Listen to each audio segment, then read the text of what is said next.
ئەگەر پلانت داناوە سبەی ڕۆژی هەینی 8/5/2026 بڕۆنە دەشت و دەر و سەفرە و سەیاحەت و جەوێکی خۆش وەرگرن لەو دەشت و دەرەی هەرێمی کوردستان ئەوە زۆر گرنگە کە بزانن کە ڕەوشی کەشواوە چۆنە بێ. گوێم بۆ بگرن با بۆتان باسکەم.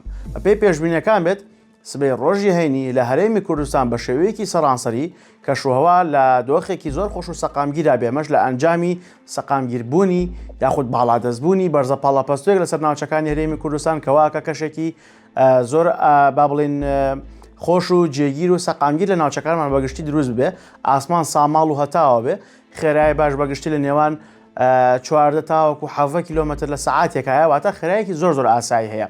لە هەمووی گرنگتر ئەوەیە کە ئاسمان جەوێکی زۆر ساف و پاک و جوانی هەیە. ئاسمانێکی شین تایبەت و ژینگەیەکی زۆر جوان و پاکمان هەیە کە زۆر تایبەتە بۆ دەشت و دەر و سەفرە.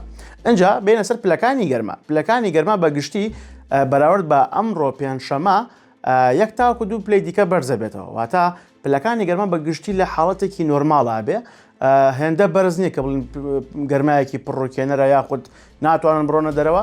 جەوەکەی بەهاریە زۆر خۆش و جێگیرە، واتە بە شێوەیەکی گشتی هەرێمی کوردستان لە ڕۆژی هەینی واتە سبەی کەشۆوایەکی زۆر سەقامگیر و زۆر خۆشیە بێت.